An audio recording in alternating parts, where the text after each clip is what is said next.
Wife cheated on our vacation, so I vanished without a word. Then handed her divorce papers the moment she walked through the door. I'm a civil engineer. I build things. Bridges, highways, foundations that don't crack under pressure. I'm good at it because I measure twice and cut once. I don't make rash decisions. I plan. I calculate. I trust the numbers. That's probably why I didn't see it coming. My wife Bianca and I have been married 6 years, together 9. She's an interior designer, works with high-end clients, spends her days picking paint swatches and arguing about crown molding. We met at a friend's wedding. She laughed at my terrible dance moves. I bought her a drink. 3 years later, I put a ring on her finger, but somewhere between the wedding and year 6, we stopped being a team. Long hours, separate schedules, conversations that felt like reading from a script. We were roommates who occasionally slept. The spark wasn't dead, it was on life support, so I planned this trip. 1 week at a resort in the Florida Keys. Couple spa treatments, snorkeling, sunset dinners, the whole romantic reset package. I booked everything. She seemed excited, said it was exactly what we needed. Day 1 was good. We walked the beach, held hands, actually talked. Day 2, same. I thought maybe we were fixing this. Day 3, things shifted. I spent the morning booking a deep-sea fishing excursion and a sunset catamaran cruise. When I came back to the pool, Bianca was at the bar, laughing with some guy. Shirtless, tattooed, bartender name tag that said Damon. She waved me over, introduced us. He made me a piña colada, asked how we were enjoying the resort. I said great. He said Bianca had been keeping him company all morning. She smiled. I didn't think anything of it. People make friends on vacation. I'm not that guy. That night, she was on her phone a lot. Texting someone, smiling. Said it was her sister. I believed her. Why wouldn't I? Day 4, I had a morning jet ski rental booked. Woke up at 7, kissed her forehead, told her I'd be back by 10. She mumbled something about sleeping in. I grabbed my GoPro from the dresser. I'd been charging it overnight, planning to film some water shots. Except the weather rolled in. Dark clouds, choppy water. The rental got cancelled. I was back at the room by 8:30. I opened the door quietly, thought maybe Bianca was still asleep. She wasn't there, and the GoPro was still on the dresser. Except the red recording light was on. I picked it up. Checked the footage. 4 hours and 12 minutes of recording. My stomach dropped. I sat on the bed. Hit rewind. Fast forwarded through the first hour. Empty room, me leaving, nothing. Then at the 1:18 mark, the door opened. Bianca walked in.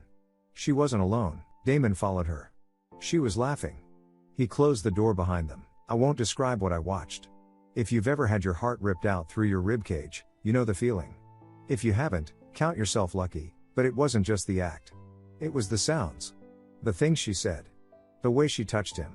The way he touched her. And then, around the 3-hour mark, they were lying in our bed. My side of the bed. She was tracing circles on his chest. He said something I couldn't hear. She laughed. That laugh I fell in love with 9 years ago. Then she said it. Clear as a messing bell, he'll never find out. He's too busy playing husband of the year. God, he's so predictable. I sat there, staring at the screen. The footage kept playing. They eventually got up, got dressed. She kissed him at the door. Told him she'd see him tomorrow. Tomorrow. Like this was routine. I don't know how long I sat there. Could have been 5 minutes. Could have been an hour. The room spun. My chest hurt. But here's the thing, I didn't cry. I didn't scream. I didn't punch a wall. My hands weren't shaking. My mind was cold. Clear. I transferred the footage to my phone. Uploaded it to 3 different cloud storage accounts. The GoPro clean. Put it back on the charger. Then I sat on the edge of the bed and thought about bridges. About foundations. About how you know when a structure is compromised beyond repair. You don't fix it. You tear it down. I heard the door lock click. Bianca walked in, beach bag over her shoulder, sunglasses perched on her head. She smiled at me. Hey babe. Thought you'd be out on the water? I looked at her. Really looked at her. Tried to see the woman I married. Couldn't find her. Weather was bad. Came back early. She kissed my cheek. Aw, that sucks. Well, I'm starving. Wanna grab lunch? I nodded. Yeah. Sounds good. She headed to the bathroom. I heard the shower turn on. I opened my phone. Looked at the footage in my camera roll. Looked at our resort reservation, 2 days left. Looked at our joint bank account. Her passport in the safe. Her wallet on the nightstand. For the first time since I pressed play on that recording, I smiled. I knew exactly what I was going to do. Lunch was at the beachside restaurant. Bianca ordered a crab salad and talked about the massage she'd booked for tomorrow. I ordered fish tacos I couldn't taste and nodded at all the right moments. "You seem quiet," she said, sipping her mojito. "Just tired." "Didn't sleep great." She reached across the table, squeezed my hand. "We've got 2 more days. Let's make them count, okay?" I squeezed back. "Absolutely." The performance had begun. After lunch, I told her I needed to grab something from the gift shop. She headed back to the pool. I watched her walk away, white sundress, designer sunglasses, the kind of confidence that comes from thinking you're untouchable. I went to the bar instead. Damon was there, mixing drinks for a group of middle-aged women who were clearly flirting with him. He had that easy charm, the kind that comes natural to guys who've never had to work for attention. Tribal tattoos crawled up his left arm. Jawline sharp enough to cut glass. I understood why she picked him. I just didn't care. I sat at the far end of the bar. Waited until the women left. He noticed me, walked over with that bartender smile. "Hey man, back for another round? Just a beer. Whatever's cold." He grabbed a bottle, popped the cap, slid it across. "You doing the Catamaran Sunset Cruise tomorrow night? Supposed to be incredible this time of year." "Yeah, booked it last week." "You been working here long?" 2 years. "Best gig I've ever had, honestly. Good tips, great weather, meet interesting people." He leaned on the bar. "You and your wife seem cool. How long you been together?" 9 years. "Married 6. Damn. That's solid. I'm getting married in 6 months myself." I took a sip of beer. Kept my face neutral. "Congratulations. Your fiancée here with you?" "Nah, she's back in Tampa. Elementary school teacher, couldn't get the time off. She teaches 3rd grade. Love of my life, man." He pulled out his phone, showed me his lock screen. Blonde woman, bright smile, holding a golden retriever. "That's Jade." I studied the photo. Memorized her face. "She's beautiful. You're a lucky guy, don't I know it?" He pocketed his phone. "Anyway, enjoy the beer. Let me know if you need anything else." "Will do." I finished my drink. Pulled out my own phone once he moved away. Opened Instagram. Searched Damon and Tampa bartender. Found his profile in under 2 minutes, public, of course. Username, Damon Beach Life, 3,000 followers. Shirtless gym selfies. Sunset photos. Action shots from jet skiing and parasailing. And sprinkled throughout, pictures of Jade. At dinner. On a boat. Kissing at what looked like a New Year's party. Her Instagram was tagged, Jade Teaches 3rd. I clicked through to her profile. Also public. Posts about her students' artwork. Pictures of her classroom. Motivational quotes about education. Photos with Damon, can't wait to marry my best friend from 3 weeks ago. I screenshotted everything. Saved it to a folder I labeled evidence. Then I went back to the pool. Bianca was on a lounge chair, scrolling her phone. I sat next to her, kissed her shoulder. She looked up, surprised. "What was that for?" "Just love you." She smiled. Actually blushed. "I love you too." We spent the afternoon by the water. I played the attentive husband. Rubbed sunscreen on her back. Brought her frozen drinks. Laughed at her jokes. She ate it up. That evening, I surprised her with dinner reservations at the resort's upscale restaurant.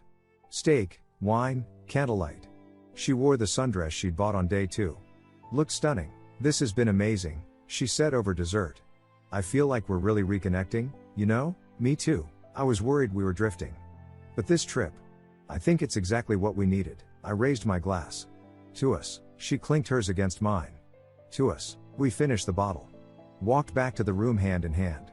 She fell asleep with her head on my chest, breathing soft and steady. I stared at the ceiling. Ran through the plan. Tomorrow was our last full day. Checkout was the morning after at 11. I needed to move fast. I carefully slid out from under her. Grabbed my laptop from my bag. Sat on the balcony. First, I opened our bank accounts. Joint checking, $39,000. Joint savings, $83,000. Her individual account that I had access to, $12,000. I took screenshots of everything. Downloaded 6 months of statements. Then I opened our credit card accounts. 3 cards in both our names. I made note of the numbers, security codes, everything. I checked the room safe. Her passport was there. I'd set the code myself when we checked in, her birthday, because I'm thoughtful like that. I looked at my watch. 11:57 p.m. In 36 hours, we were supposed to check out together. Fly home together. Continue this charade of a marriage, but I had a better idea. I opened my email. Searched for our flight confirmation. 2 tickets, 2:15 p.m. departure the day after tomorrow. I cancelled hers. The fee was $200. Worth every penny. Then I searched Divorce Attorney Houston. Found a firm with a 4.9 star rating and a 24-hour consultation line. I'd call them from the airport. My phone buzzed. A text from my brother. How's paradise? I typed back. Life-changing. I sat there for another hour. Planned every detail. Every move. Chess, not checkers. When I finally came back to bed, Bianca rolled over, still half asleep. Where'd you go? Just couldn't sleep. Thinking about work, she mumbled something, pulled me closer. Within minutes, she was out again. I lay there in the dark. My wife, the woman I'd built a life with, pressed against me. The woman who'd spent yesterday afternoon in this exact bed with another man. The woman who called me predictable. She had no idea what was coming. The next morning, I woke up before her. Made coffee. Went down to the lobby. At the front desk, I asked about early checkout options. The clerk explained I could check out through the digital kiosk anytime. No need to stop by the desk. Perfect. I went back upstairs. Bianca was awake, stretching. Morning, gorgeous. How'd you sleep? Like a rock. What's the plan today? I climbed back into bed, pulled her close. Kissed her forehead. I was thinking. Why don't you take the day for yourself? Spa, shopping, whatever you want. I'll handle some work emails, then we'll do one last nice dinner tonight. Sound good? Her face lit up. Really? You don't mind? You deserve it. She kissed me. You're the best. I watched her get ready. Watched her apply makeup. Watched her pick out an outfit. Watched her check her phone and smile at something. Then she left, and I got to work. I opened my laptop. Pulled up our resort reservation. Stared at the checkout date, then I changed it. One day early. Just hers. My phone was in my hand. The divorce attorney's number was already dialed. All I had to do was press call. But first, I needed to make one more trip to the bar. I needed to look Damon in the eye one more time. Not as the clueless husband, as the man who was about to burn his entire world down. I found Damon at the pool bar around 10. He was cutting limes, getting ready for the lunch rush. Morning, I said, sliding onto a stool. Hey man. Your wife came through earlier, grabbed a smoothie. Said you're taking her shopping today? Something like that. Actually, I wanted to ask you something. He looked up. Sure, what's up? You seem like you know this area well. Any good jewelry stores nearby? Want to surprise her with something before we leave tomorrow. His face didn't change. Didn't flinch. Just smiled that easy smile. Oh yeah, there's a place about 10 minutes away. Island Gems. Tell them Damon sent you, they'll take care of you. Appreciate it. I left a 20 on the bar. Keep the change. Thanks, brother. Enjoy your last day, brother. Right, I walked away. Didn't look back. That was the last time I'd see him as the oblivious husband. The next time he heard my name, it would be from Jade, right before she destroyed him. I found Bianca at the resort boutique, trying on sunglasses. When she saw me, she practically skipped over. Look at these. Too much? Get them. My treat. Really? She kissed my cheek. You're spoiling me. You deserve it. We spent the afternoon shopping. I bought her a sundress, emerald green, her favorite color. $340. I bought her a bracelet. $180. I bought her perfume. $95. Every purchase made her smile wider. Every smile made what I was about to do easier. We had lunch at a cafe in town. She talked about redecorating our living room when we got back. New furniture, new color scheme. I'm thinking warm neutrals, maybe some burnt orange accents. Sounds perfect. She reached across the table, laced her fingers through mine. Thank you for this trip. For trying. I know I haven't been the easiest person to live with lately. We both could have done better. When we get home, let's really commit to us. Date nights. Communication. All of it. I nodded. Absolutely. The lies tasted like ash. We got back to the resort around 5. She wanted to shower and change for our final dinner. I told her I'd join her in a minute, needed to return some work emails. Don't take too long, she said, heading to the bathroom. I waited until I heard the water running. Then I moved, opened the safe, grabbed her passport, slipped it into my laptop bag, grabbed her wallet from her purse. Checked inside, driver's license, 3 credit cards, $200 cash. Took everything except the cash. Left her the money so she wouldn't notice immediately. Opened my banking app. Our joint cards, I initiated fraud alerts on all 3. Marked them as suspected unauthorized use. They'd be frozen within the hour. Went to the resort app on my phone. Pulled up our reservation. Hit the digital checkout button for her name only. Confirmed. Done. Found a piece of resort stationery in the desk drawer. Wrote carefully, in print so she'd know I meant every word. You earned this. Enjoy your new man, your predictable husband. I folded it. Placed it on her nightstand, right next to her phone. The shower was still running. I could hear her humming some pop song she'd been playing all week. I walked to the bathroom door. Put my hand on it. Almost opened it. Almost said something. But what would I say? What could I possibly say that would matter? I pulled my hand back. Packed the last of my things. Double-checked, passport, wallet, phone, laptop, chargers. Everything I needed. The water shut off. I heard the shower curtain slide open. Babe? Can you grab me a towel from the closet? I grabbed one. Opened the bathroom door just enough to hand it to her. Steam poured out. She was reaching out, hair dripping, smiling. Thanks. 5 minutes, I promise. I looked at her one last time. Tried to remember when I'd actually been happy with her. Came up empty. Take your time. I closed the door, walked back to the main room. Put on my shoes. Slung my laptop bag over my shoulder. Grabbed my suitcase. My phone buzzed. Calendar reminder, flight check-in now available. I pulled up the airline app. Checked into my flight. Seat 12A. Red eye to Houston, departing at 11:45 p.m. Just mine. Not hers. I took one last look around the room. At the bed where she'd betrayed me. At the note waiting on the nightstand. At the closed bathroom door. Then I walked out, pulled it shut quietly behind me. Heard the lock click, walked down the hallway. Past other couples heading to dinner. Past families with kids. Past people who still believed in their relationships. Got in the elevator. A woman smiled at me. Heading out? Yeah. Time to go home. Safe travels. The doors closed. I made it to the lobby. Returned my key card at the desk. The clerk asked if I enjoyed my stay. Life-changing, I said. Got in a cab. Gave the driver the airport address. As we pulled away, I looked back at the resort one last time. Lights twinkling against the sunset. Paradise, she was still in there. Probably out of the shower by now. Getting dressed. Doing her makeup. Excited about dinner. Any minute now, she'd see the note, and her entire world would implode. I opened my phone. Called the divorce attorney's emergency line. A receptionist answered. Roger Whitfield's office. How can I help you? I need a consultation. Tonight if possible. I have video evidence of my wife's affair and I'm filing for divorce immediately. Hold please. 30 seconds later, a man's voice came on. Calm, professional, the voice of someone who'd heard it all. This is Roger. Tell me everything. I landed in Houston at 6:32 a.m. The divorce attorney was meeting me at his office at 8 o'clock. I'd had 5 hours on that plane to process everything. To feel everything I'd been holding back. I didn't cry. Didn't break. Just sat there, staring out the window at 35,000 feet, feeling the weight finally lift. By the time I walked off that plane, I was a different man. And 1,200 miles away, my wife was waking up, alone in paradise, about to discover that her predictable husband had just made the least predictable move of his life. Roger Whitfield's office was in downtown Houston, 15th floor of a glass building that reflected the morning sun like a warning. I arrived at 7:45, carrying my laptop bag and the weight of 9 years. The receptionist offered me coffee. I accepted. Black. Roger walked out at exactly 8 o'clock.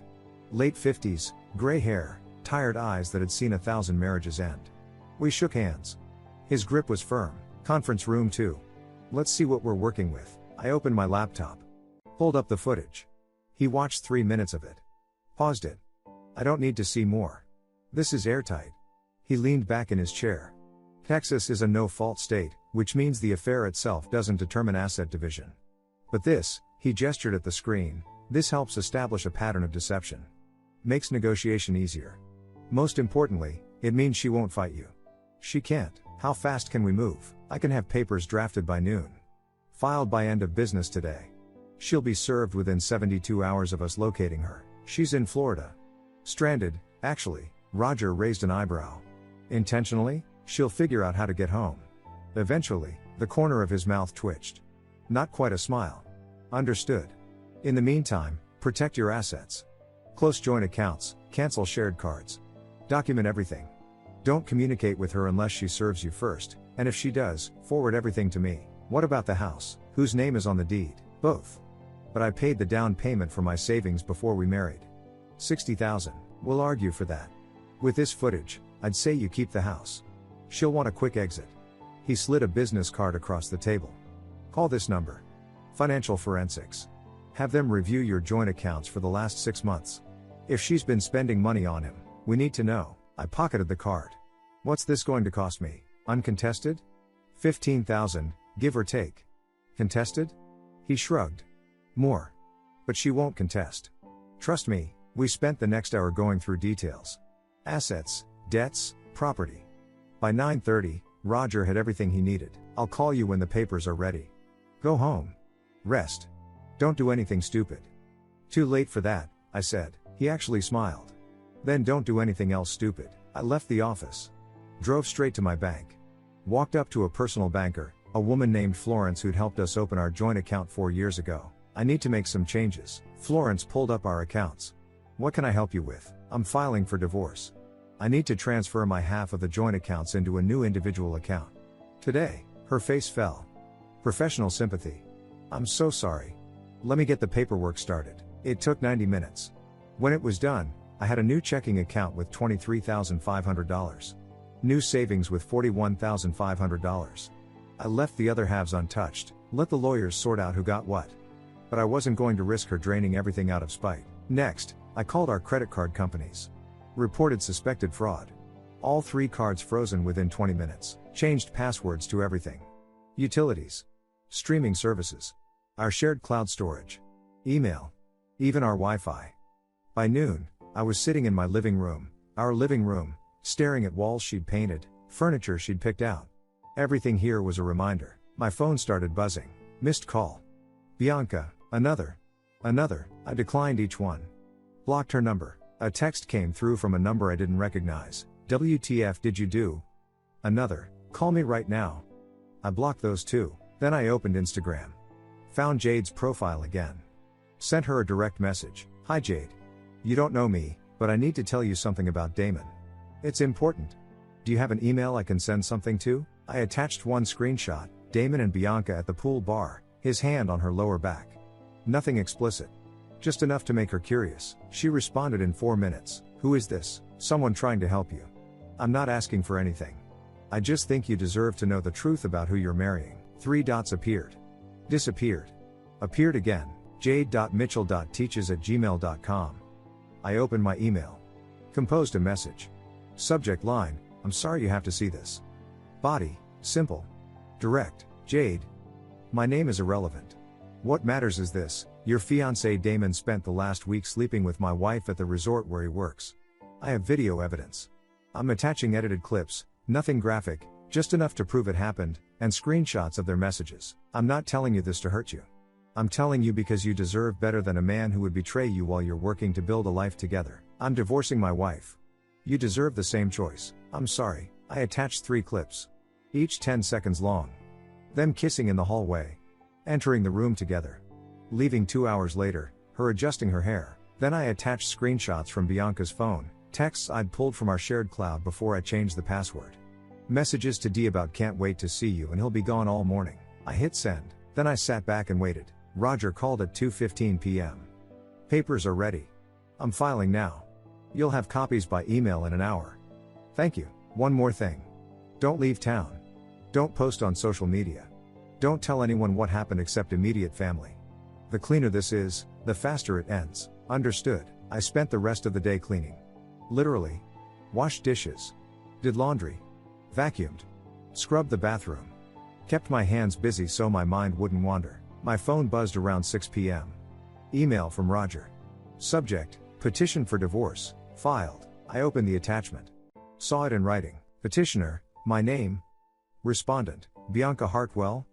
Grounds, insupportability. It was real. Day 2, my brother called. I told him everything. He listened without interrupting. When I finished, he said, I'm proud of you. Day 3, Jade responded to my email. I confronted him. He admitted everything. We're done. Thank you for telling me. I'm sorry about your wife. An hour later, she posted on Facebook.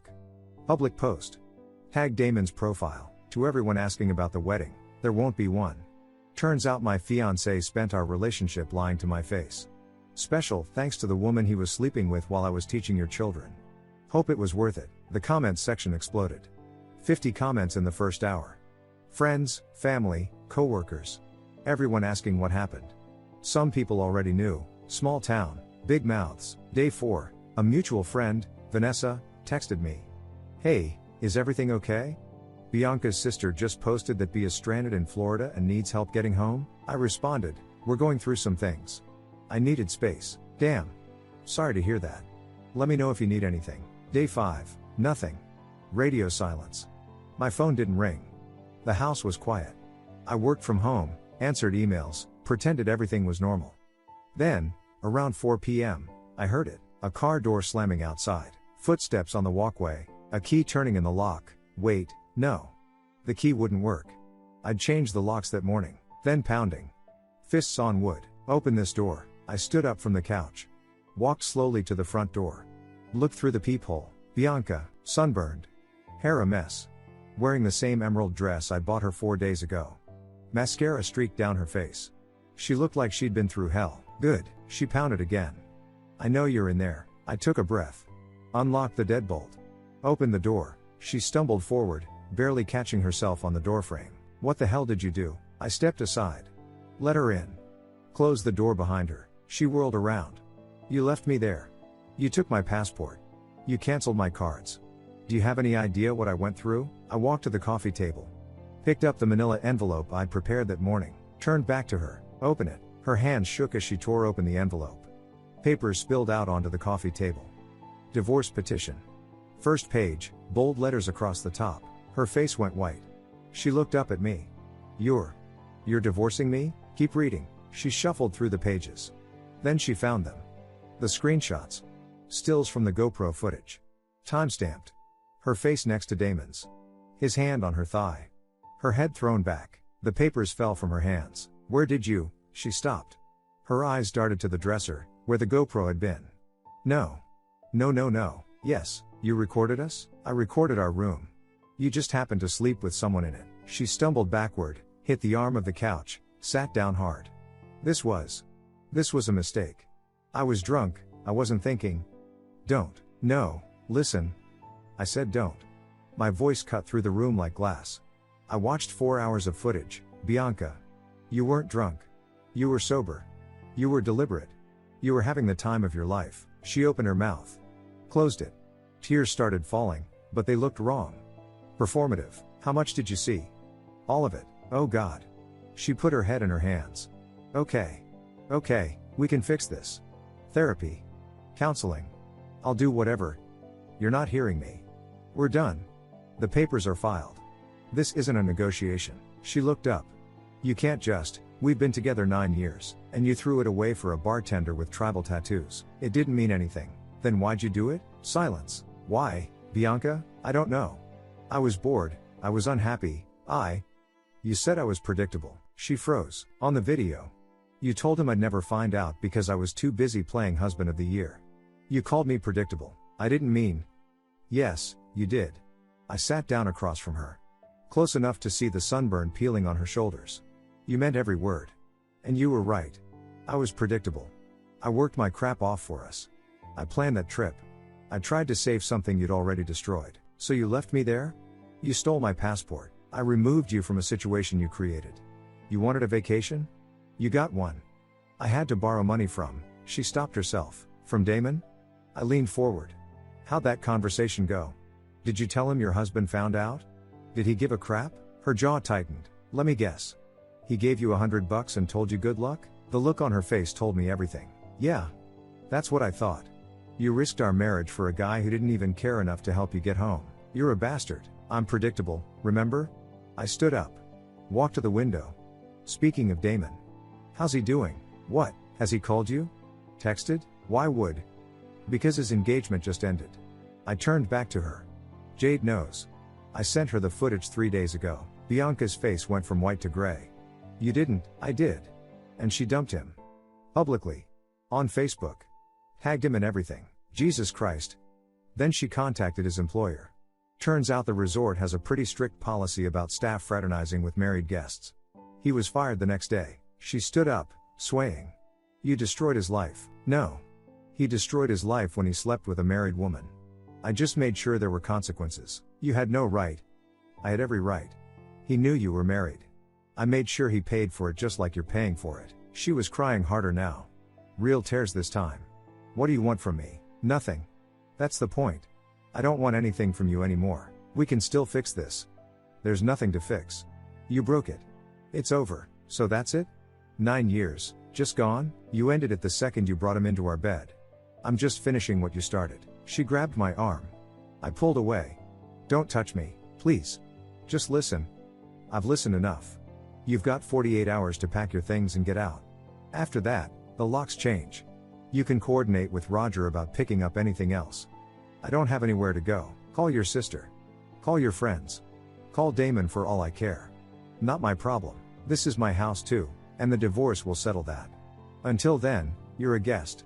An unwelcome one. She collapsed back onto the couch, sobbing, her shoulders shaking. For a moment, just a fraction of a second, I almost felt sorry for her. Then I remembered her laugh. Her words. He'll never find out. The sympathy died. I loved you, she said, voice barely above a whisper. No, you didn't. You loved what I did for you. There's a difference. That's not fair. You know what's not fair? Coming home early and finding out your wife thinks you're a joke. That's not fair. She looked up at me. Mascara everywhere. Eyes red and swollen. I never thought you were a joke. Yes, you did. You thought I was too stupid to find out. Too comfortable. Too predictable. I grabbed my keys from the counter. Turns out, you were wrong. I headed for the door. Where are you going? Out. When I come back, I want you in the guest room. Not our bedroom. Understood? This is insane. 48 hours, Bianca. Starting now. I opened the door. Wait. I stopped. Didn't turn around. Do you still love me? I thought about that. Really thought about it. Tried to find even a spark of what I'd felt 9 years ago. Nothing. No. I walked out. Got in my car. Drove. Didn't know where I was going. Didn't care. Just drove until the sun set and the city lights blurred together. My phone buzzed. Text from my brother. She show up yet? Yeah. How'd it go? I thought about how to answer that. Settled on the truth. Exactly how it needed to. When I came back at midnight, the house was dark. Her car was in the driveway. Light on in the guest room. I went to our bedroom, my bedroom now. Locked the door. Lay down on sheets that still smelled like her perfume. Tomorrow, I'd start packing up her things. Tomorrow, I'd call a real estate agent about refinancing the house in my name only. Tomorrow, I'd start building something new. But tonight I let myself feel it. All of it. The betrayal. The anger. The grief for something that should have worked but didn't.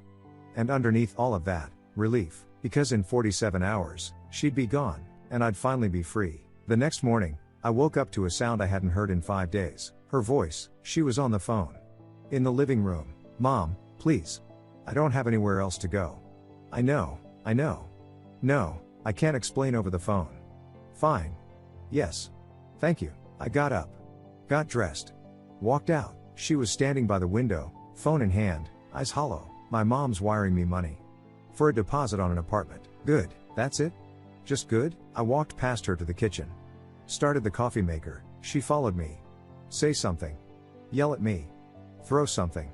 Just react. I turned to face her. What do you want me to say? I want you to tell me you hate me. That you regret ever meeting me. Something real. I don't hate you, Bianca. Her face crumpled. Then why? Because hate requires caring. And I don't care anymore. The coffee maker beeped. I poured a cup. Took a sip. She stood there, watching me. Waiting for something. Some crack in the armor. It never came. She left the next afternoon. Her sister drove down from Austin with a U-Haul trailer. I stayed in my office while they packed. Heard them moving furniture, opening drawers, the scrape of boxes across hardwood floors. Around 4 p.m., there was a knock on my door. We're done. I came out. The living room looked different. Emptier. Her decorative pillows gone. Her artwork off the walls. The coffee table she'd found at an estate sale, gone. The bookshelf, half empty. Good. Bianca stood by the door, keys in hand. Our house keys. She set them on the entry table. I'm taking the couch. And the dining chairs. And take whatever you want. The lawyers will sort out the rest. Her sister glared at me from the doorway. I didn't care. This wasn't her story. Bianca looked around one more time. At the walls we'd painted together. The floors we'd walked across for 6 years. The life we'd built. I really am sorry, she said. I know. Do you forgive me? I thought about that. About what forgiveness would even mean here. No, I said. But I don't need to. This isn't about forgiveness. It's about moving forward, she nodded. Wiped her eyes. Turned to leave. Bianca, she stopped. Don't cheat on the next one, she flinched. Then walked out. Her sister followed, slamming the door behind them. I watched through the window as they loaded the trailer. Watched them drive away. Watched until the taillights disappeared around the corner. Then I sat down on the floor in the empty living room and let out a breath I'd been holding for 2 weeks. The divorce was finalized 4 months later, uncontested. She signed everything Roger put in front of her. Didn't fight for the house. Turned out she couldn't afford a lawyer after losing 2 major clients. Word traveled fast in her industry.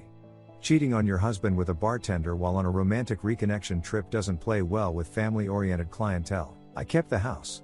Paid her $40,000 for her equity share, less than she deserved on paper, but Roger worked magic. She took it without argument. Joint savings split 50-50. She got her car.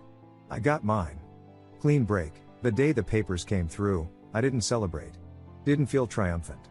Just felt lighter. I found out what happened to Damon through Jade, of all people. She moved to Houston 6 months after everything imploded. Got a teaching job at an elementary school 15 minutes from my house. I ran into her at a coffee shop one Saturday morning. Hey, she said, recognizing me from the photos I'd sent. You're? Yeah, can I buy you a coffee? To say thank you? We sat outside. She told me she'd been devastated at first. Planned wedding cancelled, deposit lost, friends asking questions.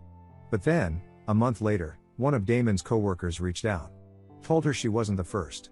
That Damon had a pattern. 3 other women in 2 years, she said. All guests at the resort. All married. Jesus, yeah. She sipped her latte. So thank you. You saved me from making the biggest mistake of my life. You're doing okay now? She smiled. Real, genuine. I'm engaged. To a guy who teaches high school history. Met him at a teacher's conference.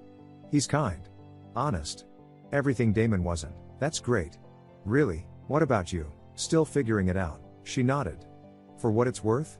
Damon moved back to Georgia. Last I heard, he's working at a gym. Living with his parents. His whole Instagram is gone, probably couldn't take the heat. Good. I spent the first 3 months after Bianca left in therapy. Twice a week, sitting in an office that smelled like lavender, talking to a woman named Patricia who didn't judge, didn't offer platitudes, just listened. Do you regret how you handled it? She asked during one session. No. No guilt about leaving her stranded? She had choices. She made bad ones. I made sure she faced them. That's very controlled. I build things for a living. Bridges don't stand if the foundation is compromised. Neither do marriages. Patricia smiled. You're going to be fine. She was right. I threw myself into work. Took on a major project, a bridge redesign in East Houston. Longer hours, harder problems, but it felt good. Productive. Forward momentum. I remodeled the house. Ripped out everything that reminded me of her. New paint, charcoal gray instead of beige. New furniture, modern, minimalist. Bought artwork I actually liked. Turned the guest room into a home gym. I started rock climbing. Joined a gym, met people who didn't know my story, didn't ask questions. Just climbed. I dated casually. No pressure, no expectations. Coffee dates that sometimes turned into second dates. A few that lasted a month or 2. Nothing serious. I wasn't ready for serious. But I was ready to live again. A year after the divorce, I got a promotion. Senior project manager. Salary bump, corner office, the works. I celebrated by taking myself to dinner. Nice steakhouse downtown. Sat at the bar, ordered a ribeye and a bourbon. The bartender was friendly. Asked if I was celebrating something. New job, congrats, man. First drinks on me. I raised my glass. Thought about the last bartender I'd interacted with. About how different this moment was. About how far I'd come. Sometimes people ask if I'm bitter. I'm not, I'm free. Bianca thought I was predictable. She was right. I predictably don't tolerate betrayal. I predictably remove myself from toxic situations. I predictably protect what's mine, and I predictably thrive. Last I heard, she's still in Austin. Still rebuilding her client base. Still single. I'm not keeping tabs. Just information that filters through mutual friends. I don't think about her much anymore. When I do, it's like remembering a stranger. Someone I used to know. Someone who doesn't matter. I'm sitting on my back porch right now. Beer in hand, sunset painting the sky orange and purple.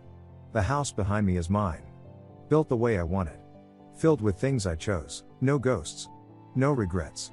No looking back. People say revenge is a dish best served cold. They're wrong. Revenge is a bridge you burn so you can build a better one, and I'm a damn good engineer. She wanted a vacation from consequences. From reality. From me, I gave her a permanent one. Meanwhile, I'm exactly where I need to be. Free. Focused. Finally mine. Turns out, the best revenge isn't just moving on, it's moving up, and I'm just getting started. Thank you so much for watching until the end. If you really like our videos, please don't forget to like, share, and subscribe. Have a great day.